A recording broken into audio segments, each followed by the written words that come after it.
Muchas gracias por su hospitalidad. Es un placer para mí estar aquí con ustedes. Yo tuve la oportunidad para visitar Ciudad de México 3 o 4 veces en el pasado. Es un placer para mí estar aquí hoy. En el futuro, yo quiero hablar con ustedes solamente en español, pero ahora mi vocabulario es muy pequeño, entonces tengo que hablar en inglés.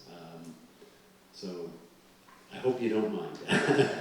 I see all this translation back here for one person. I'm humbled. But I want to spend some time with you talking about the topic of why it's important for us to focus on this next generation of entrepreneurs. As Francisco said, as part of my background, I've spent my career in entrepreneurship education. I've worked with entrepreneurs. I've participated with various companies to various degrees of success. And mostly we focus on how to prepare that next generation. So in my former capacity as president of USASB, the United States Association for Small Business and Entrepreneurship, and in my current capacity with our international organization, these are some issues that we wrestle with, that we struggle with all the time. And what drives us in terms of thinking about that next generation? If you look at the business environment, and I think about the students that are just coming in to university. If you think about the rapid technological changes that are taking place, you may hear terminology such as Industry 4.0 or the Industrial Revolution or the Fourth Industrial Revolution. What do these terms mean, and why is it important for us to be considering these kinds of issues in terms of how we're preparing the next generation of entrepreneurs? When I think about Industry 4.0, some things that come to mind are artificial intelligence, big data analytics, drones, think about blockchain, think about what's happening in biotechnology. These technologies, these emerging technologies, they're what I refer to as a dual-edged sword. On one hand, you think of the progress, the capabilities that enable us to do things better, faster, cheaper, doing new things as a result of these technologies. But at the same time, they are going to have a profound impact on our next generation, because the students that are in high school today, the students that are just coming into college today, we have to think about their futures.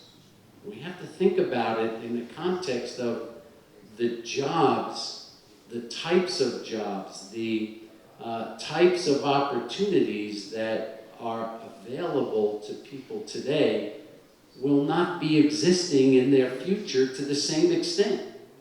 And it's incumbent upon us as educators to be thinking about it from an educational perspective, how we can prepare our students. And with this particular slide, I want to give you more of a global picture of what's happening and the importance of the startup, the entrepreneurial sector in communities around the world.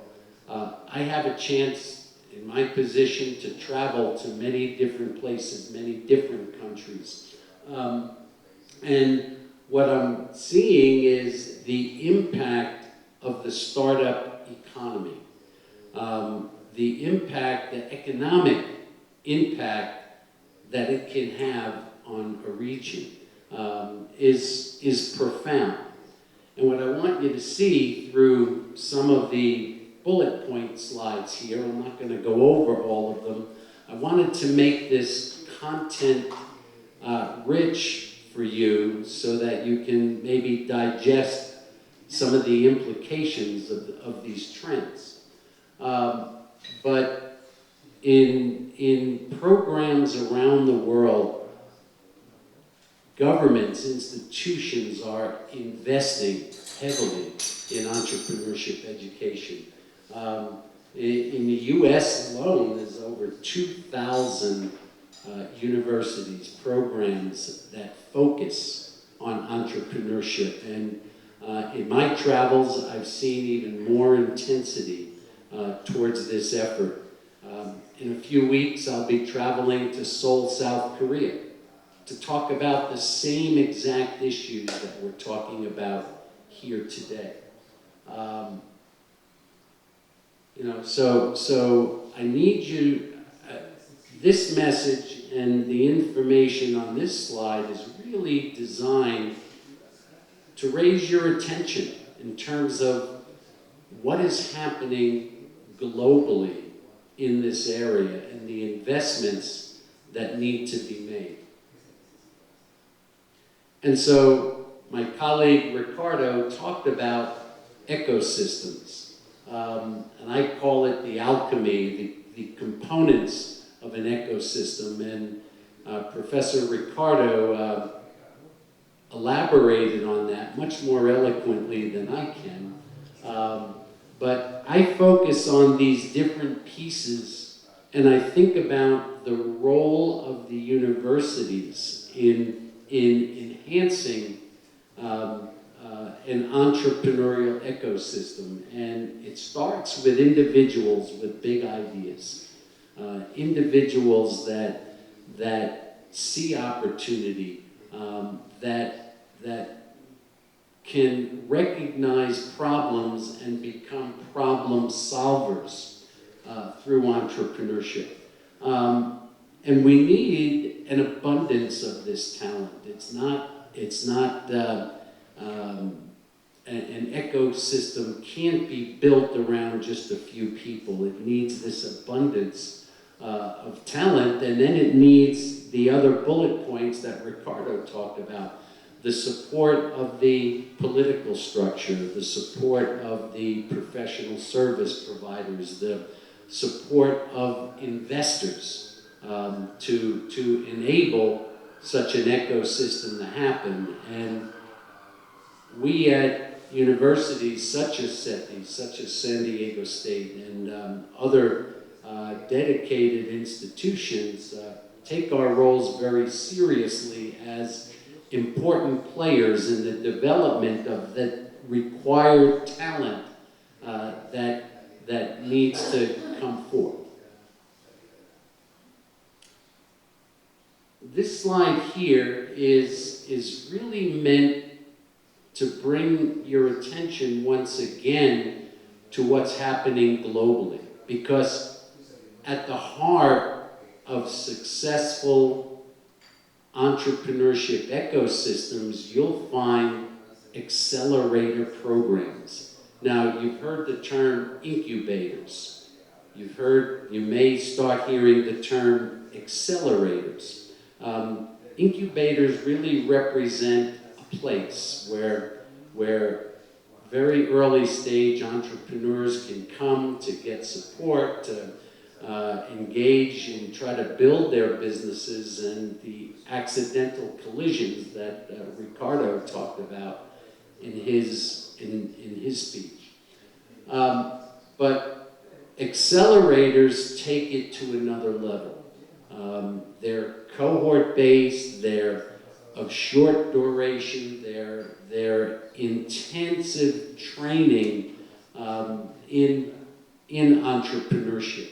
And I tried to put just some examples from my travels around the world to see various accelerator programs that are fueling a startup economy. Because I want to bring that attention here in Mexico as well. In the Tijuana region, I draw your attention to the lower left, the Telefonica incubators. In Tijuana, we have an incubator dedicated to food trucks. So if you were to come to the Tijuana area, you could go to the Telefonica incubator and enjoy lunch or dinners with various chefs.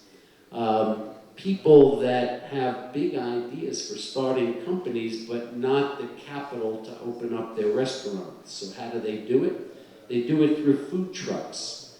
And in that kind of an incubator, while they're practicing their culinary crafts, they're also learning how to run the business of running the business of food trucks.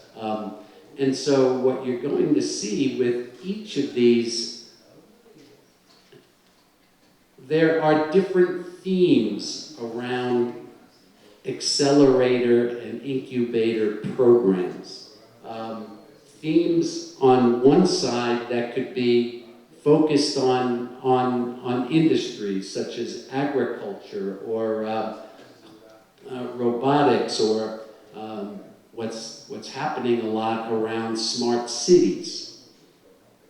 But also you'll see it specialty industry, excuse me, I've got it backwards. On one side, it's the technology themes that are around, for example, artificial intelligence and blockchain. But also, such as the Telefonica incubator, it's industry-based. And this is some general global trends that are taking place that you need to be aware of. And so there are a lot of challenges to building successful ecosystems. And some of these challenges revolve around the political environment, the support for entrepreneurship, the quality of the educational institutions, the availability of investment capital. Now, I've had many opportunities because of my work with CETYS and prior to that with Bancomex to get to know many friends in Mexico. And I love the culture here. And the culture, what I've learned, is very, very family-oriented. And in a family-oriented culture, what I've noticed over many years of working in Mexico is that a lot of times the opportunity for entrepreneurship would come from the family. Okay, that's where the investments would come from.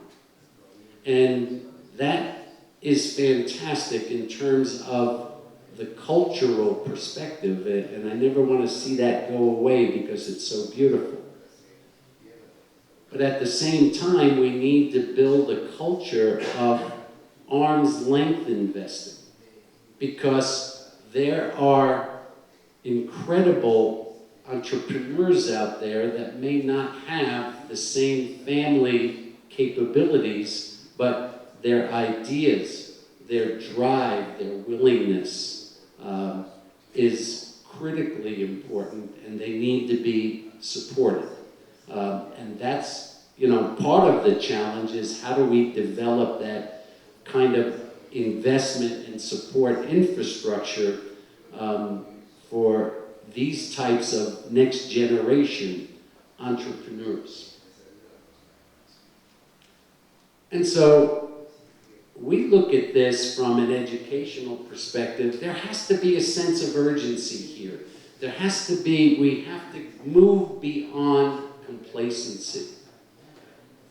There is a changing environment out there, political changes, social changes, technological changes that are economic changes that are all going to have an impact not only on us, but on that next generation in terms of how they live, how they work, how they play.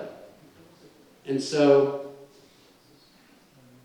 it's we, you know, and I say we, I refer to our faculty and administrators at CETYS, I refer to my own institution, but I also refer to our profession, our global profession of entrepreneurship educators. And we have really have to focus our attention on developing cutting edge education and experiential kinds of opportunities that are going to prepare our next generation to function in a very complex and a very dynamic environment. And we take that responsibility very, very seriously. So we talk about what does it take to prepare those next generation. When we see those students, I purposely teach classes, for example, first semester freshmen. They're coming out of high school, they're just entering college, and this is where we want to capture them and capture their attention and introduce that sense of urgency. Now that's a long bullet point list, but what I want to show you there is the competencies that collectively our profession of entrepreneurship and innovation educators are reaching agreement through our research efforts in terms of what kind of competencies should we be focused on in our coursework, in our programs, in our co-curricular experiential exercises to develop the skill sets, because our students need a litany of different kind of skill sets. It's not rote memorization. These are competencies and skills to be able to identify trends, to identify opportunities, to address critical problems, to develop business models, to be able to address these problems from an organizational point of view. And it takes a litany of different kinds of skill sets and competencies that we use to drive our academic program. So, okay. So with that kind of broad-based introduction, I want to just spend a few minutes talking to you about how we at CETYS and San Diego State University in partnership are addressing these issues to develop the kind of programming that I'm referring to in preparing that next generation. Some of the bullet points that I want to highlight are, this PIMSA program. I am very honored to be selected as a PIMSA Distinguished Chair of Competitiveness. But there are 15 of us that are participating with CETYS. And what CETYS has done is they've went around the world and they've identified leading educators, leading academics, leading individuals that become part of the global CETYS community and bring that international wisdom into the local environment to engage with our students. If you've been to the Mexicali area, you'll see the investment that CETYS has made in a world-class program or in a world-class facility for 21st century engineering education. CETYS has developed global partnerships. Here I'm highlighting the partnership between CETYS and my own university that work very closely together, but their partnerships extend throughout the world. Now, what's the benefit of those partnerships? We've got to train our students here in Mexico to be internationally aware, to have a multicultural kind of a perspective. And it comes with the efforts of the administrators and leaders of CETYS reaching out to world-class institutions around the world that could bring these opportunities to our students. The interdisciplinary curricula. I have the opportunity to work with Lisette and our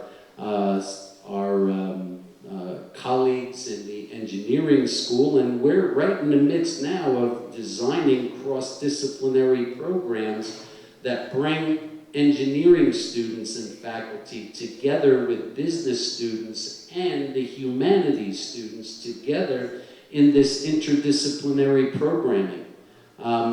This is where the market is going. This is where future education is going to be most impactful. And we at CETYS are very aware of that, and we're driving towards those kind of curricular opportunities. CETYS has an amazing bridge program from high school to college. You can walk on a CETYS campus and high school kids are interacting on the same campus as the college students, so it becomes a seamless kind of transition.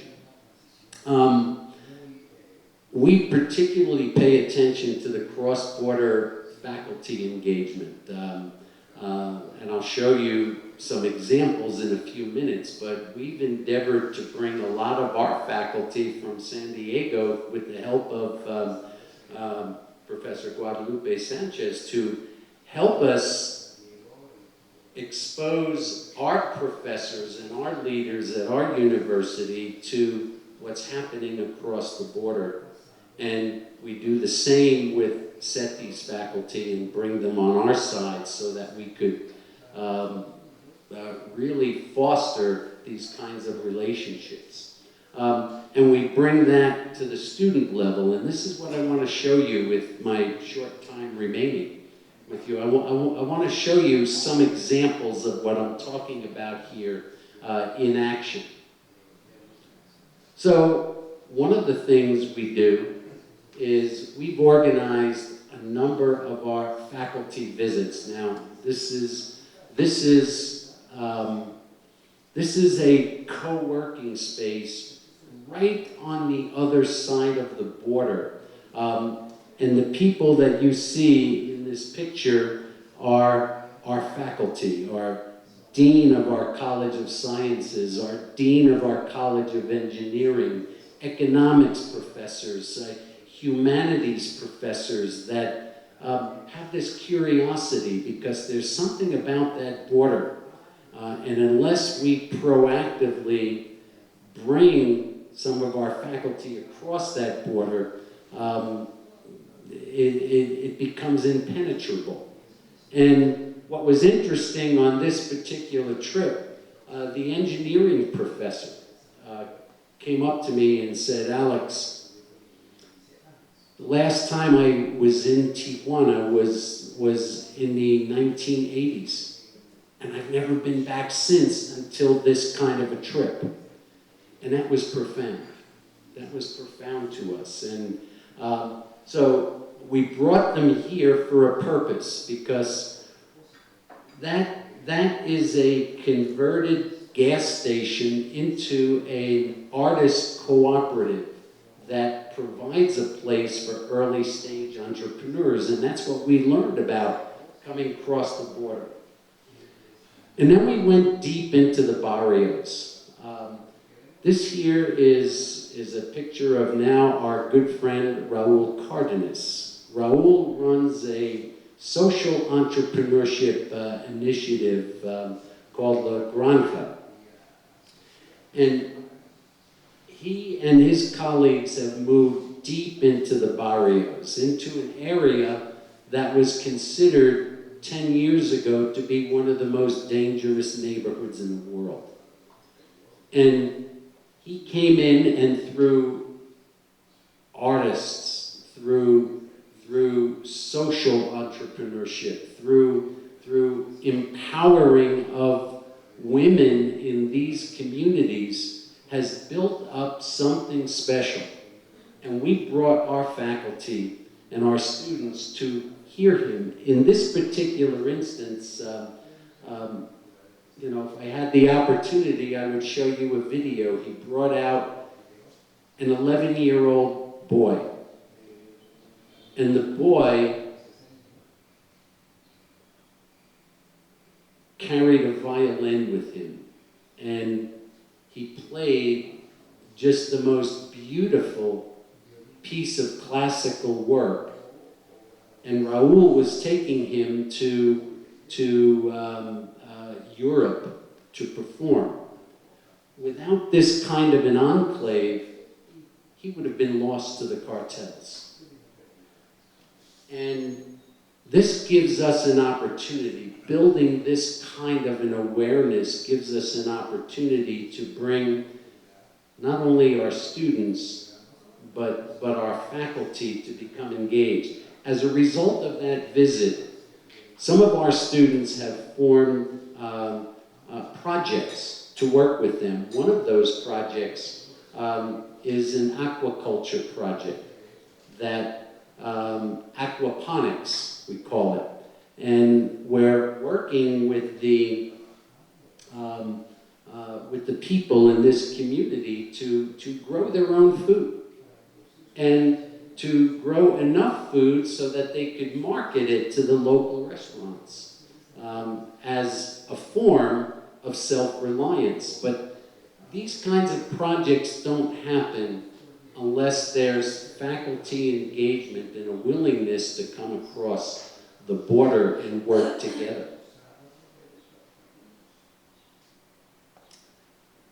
Another example of that is, as I mentioned, how important it is for our students to become multicultural.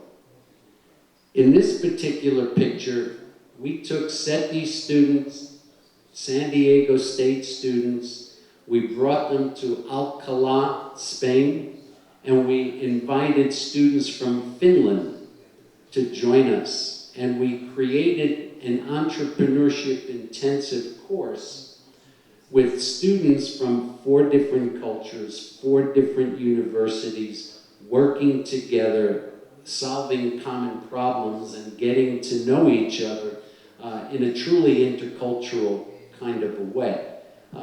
That's innovative programming that happens when you can bring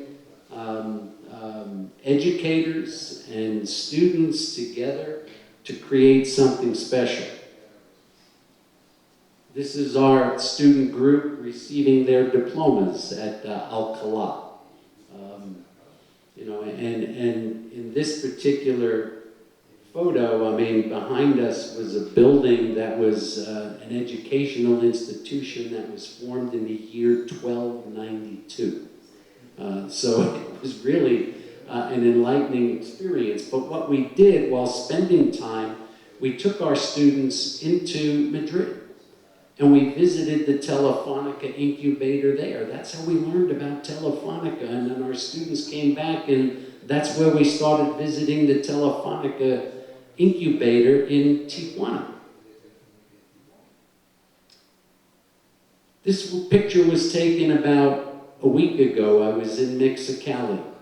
This is one of CETYS's very talented engineering professors, and he's showcasing an underwater robot camera with a robot retrieving arm that he and a group of CETYS students participated in an international hackathon where they took first place in China on a visit. And what just amazed me at a place like this is, again, we had a discussion of what they're developing on the engineering side. Working with our business students, we think about how do we take this kind of advanced technology and train our students to think about bringing it into the market. And so it's partnerships like we have between CETYS and, in this case, San Diego State. When you hear from some of my other colleagues in the future, you'll see a partnership between CETYS and Arizona State, and CETYS and so many different institutions that are part of this global collective that is creating a truly innovative environment. This is our CETYS campus in Ensenada. It's a beautiful place, and we use it to run our research retreats, to bring our faculty together to think about the different kinds of challenges and issues that we can begin to tackle together. And that's why I stay involved with CETYS University. And thank you for your time.